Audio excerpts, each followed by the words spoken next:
Lyria Santos arrived with hope, unaware her name had already been marked in a hidden system.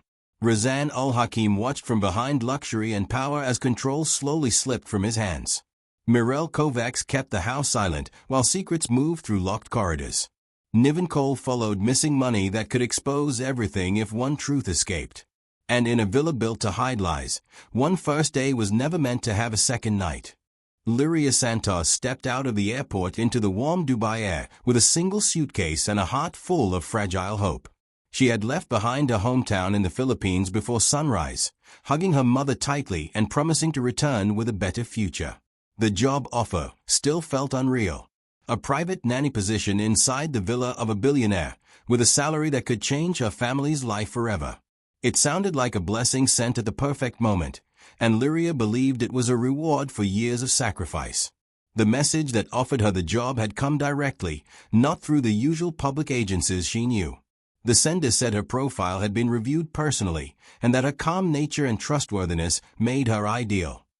The words felt warm and respectful, unlike the cold contracts she was used to. There was no interview call, only written instructions, flight tickets sent within hours, and a warning to keep the opportunity confidential. Lyria told herself that wealthy families valued privacy. She did not question it. The drive to the villa was long and quiet. The city lights slowly faded, replaced by wide streets lined with palm trees and high walls. When the car finally stopped, Lyria looked up at tall iron gates that opened without a sound. Inside, the villa rose like a palace, glowing softly under carefully placed lights. Everything looked expensive, clean, and distant, as if no one truly lived there. The beauty was overwhelming, but something about it felt empty. At the entrance, she noticed cameras fixed at every angle. Even the smallest paths were watched. She had worked in large homes before, but never one that felt so alert. A tall man in a dark uniform guided her inside without speaking. The marble floors reflected her tired face as she walked deeper into the house. Her footsteps echoed louder than expected, making the space feel larger and lonelier. The first thing Lyria noticed was the silence. No laughter. No television sounds. No sign of children. She had been hired as a nanny, yet the house felt like it was holding its breath. Staff members moved quickly, avoiding eye contact. Everyone seemed busy, but no one looked relaxed. Phones were kept out of sight. Voices stayed low. It felt as though the walls themselves were listening. She was led into a waiting room where expensive furniture sat untouched, as if it was meant only to be admired. Minutes passed. Then more. Lyria sat alone, adjusting her sleeves, reminding herself to stay grateful. This was her first day. First impressions mattered. She thought about the money she would send home, the repairs her family could finally make to their old house, the schooling she could support. Those thoughts kept her calm. When she was finally guided further inside, she caught a glimpse of a man across the hall. He was well-dressed, confident, and surrounded by a quiet authority. This was Razan al-Hakim. He did not approach her or acknowledge her presence. He simply walked past, speaking softly to someone beside him. Yet his presence filled the space. Lyria felt small, like a visitor who had stepped into a world that was not meant to be questioned. As she was shown to her room, she noticed doors with digital locks and areas marked as restricted. Her room was comfortable, almost too perfect, with hotel-like neatness. On the bed lay her contract, already signed by the employer. Her name was printed cleanly, as if her future had been decided before she arrived. There was no space for negotiation, only acceptance. While unpacking, Lyria found herself wondering why everything had moved so fast. No interview. No trial period. No clear explanation of her duties.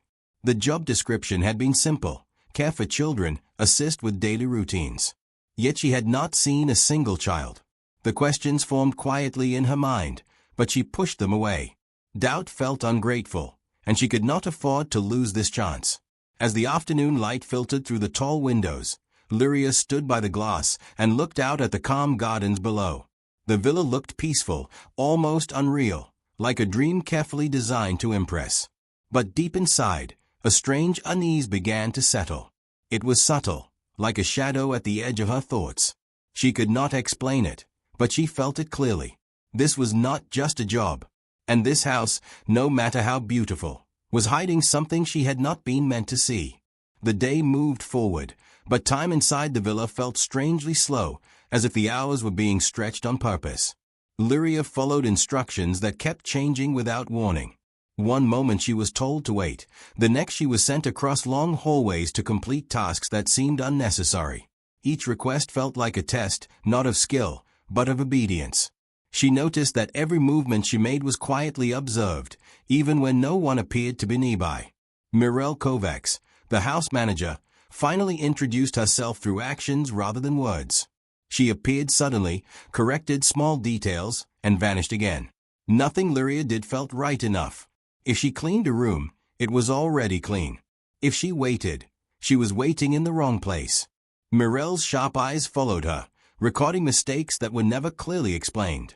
It made Lyria feel invisible and exposed at the same time. As she moved deeper into the house, Lyria noticed how the villa was divided into invisible zones.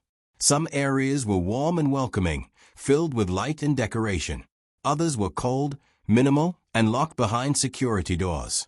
When she accidentally stepped too close to one of those restricted sections, a security camera shifted slightly, tracking her movement. Moments later, a staff member appeared and guided her away without a single question. The message was clear. Curiosity was not allowed. By mid-afternoon, Lyria was shown the children's wing. This should have been the heart of her job, yet the rooms were frozen in time. Beds were perfectly made, toys arranged neatly, books untouched. There was no sign of recent use.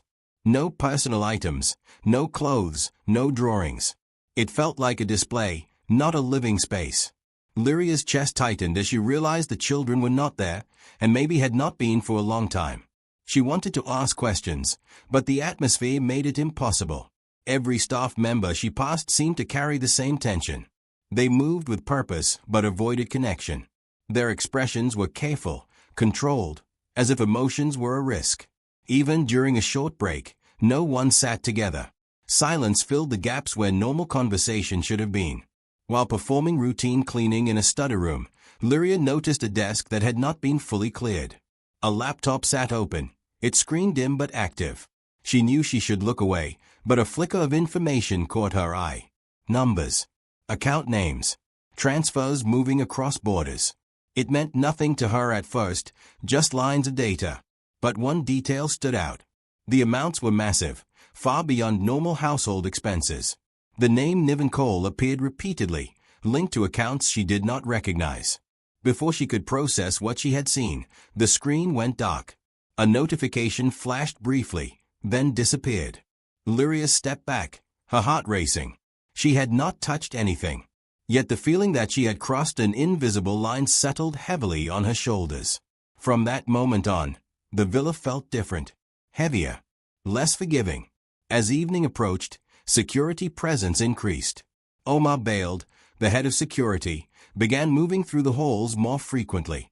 Guards were repositioned inside the house instead of outside. Doors were checked twice. Windows were sealed. The villa, which already felt controlled, now felt sealed off from the world. Lyria wondered who they were protecting, and from what. She tried to distract herself by focusing on her duties, but her thoughts kept returning to the unanswered questions. Why hire a nanny when there were no children? Why hide information so carefully? Why did everyone behave as if a single mistake could ruin everything? The job no longer felt like a blessing. It felt like she had been placed inside a puzzle she did not understand. As night slowly fell, the lights inside the villa softened, but the tension did not. Lyria returned to her room, aware that even this private space might not truly be private. She sat on the edge of her bed, listening to the faint hum of security systems and distant footsteps. Somewhere in the house, secrets were being protected at all costs. And without realizing how or why, Lyria had already stepped too close to them. While the villa settled into its artificial calm, a different world continued to move quietly behind screens and hidden servers. Razan al-Hakim's public image was carefully polished. Online, he appeared as a generous businessman, a man of culture and faith, admired for his wealth and discipline. His social media pages showed luxury, charity events, and inspirational messages. But none of it reflected the system operating beneath that image, a system designed to turn attention, trust, and affection into profit. Far from the marble halls, dozens of online identities existed under Razan's control. Some appeared as successful professionals, others as kind-hearted men searching for companionship. Each profile was designed with precision. Photos were selected to inspire safety and admiration. Stories were crafted to feel personal and believable. The goal was not speed, but attachment. Once trust was formed, money followed. Sometimes it came as investments. Sometimes as emergency help. Sometimes as gifts offered willingly in the hope of love. Safa No managed this digital operation with clinical focus. She tracked interactions, adjusted messages, and analyzed emotional responses. To her, people were patterns. She knew exactly when someone was ready to give more and when to disappear before questions formed. Everything was recorded, categorized, and stored. The operation had been running for years, untouched by suspicion, protected by wealth and influence. Liria Santos had never imagined she was connected to any of this. Months before arriving in Dubai, she had followed a charity page that promised overseas work opportunities for caregivers. She liked a post, filled out a basic form, and forgot about it. That small action placed her name into a system that searched for people with limited resources, clean records, and high trust levels. She was flagged as low risk and highly compliant.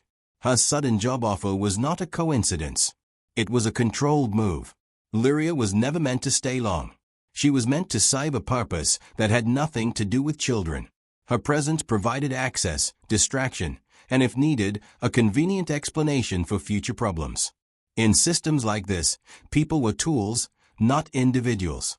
By the time Liria stepped into the villa, internal pressure was already building.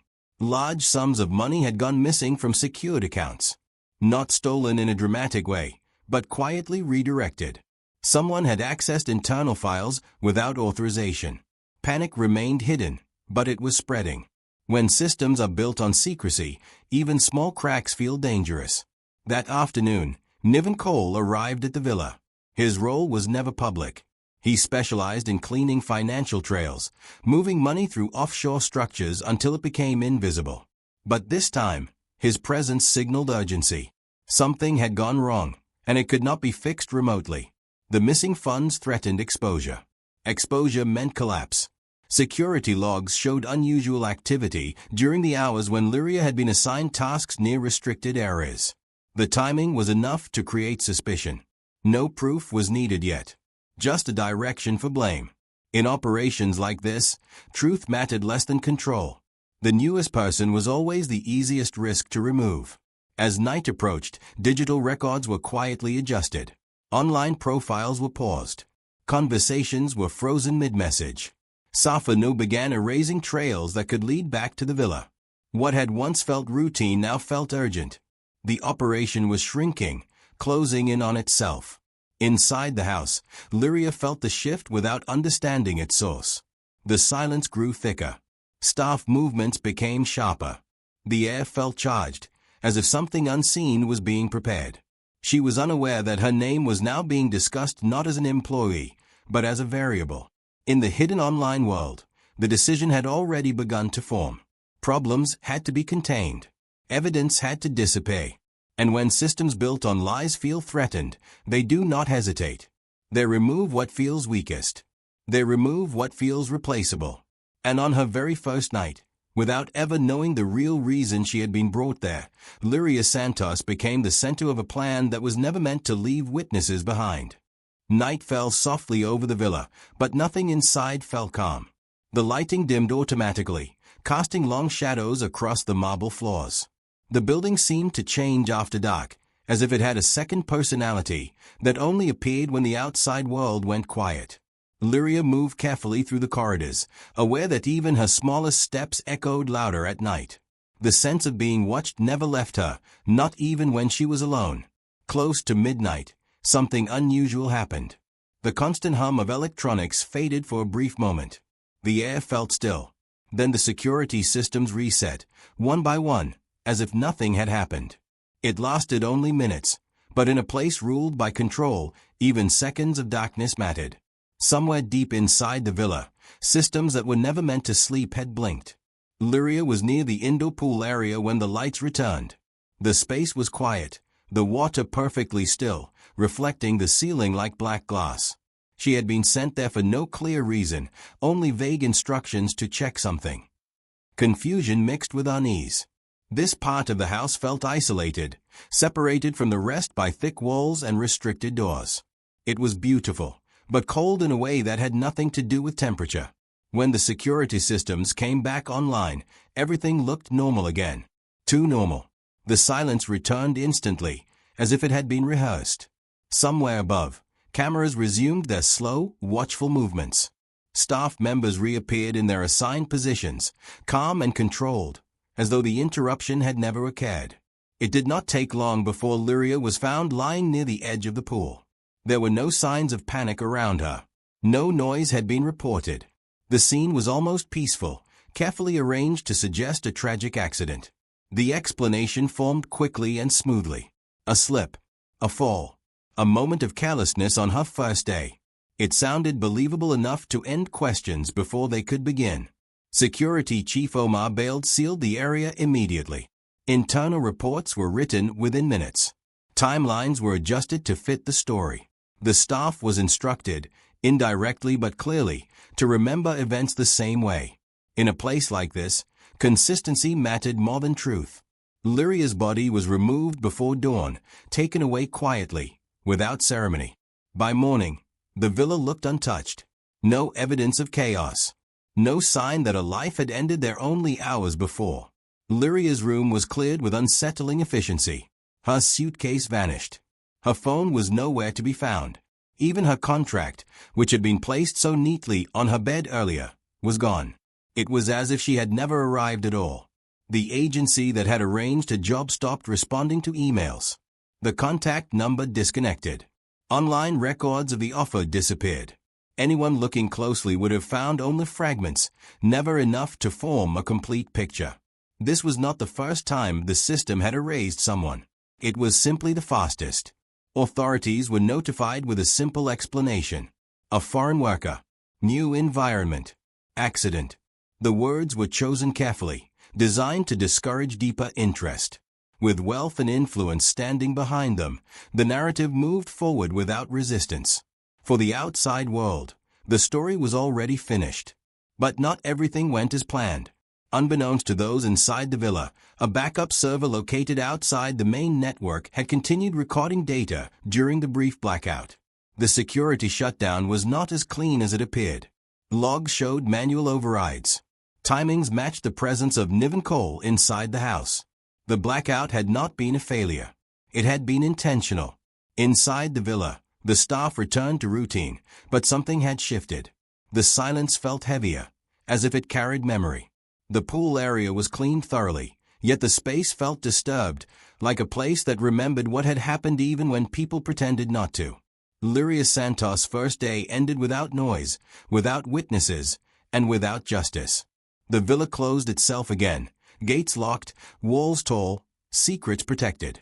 To those who controlled the story, it was a problem solved.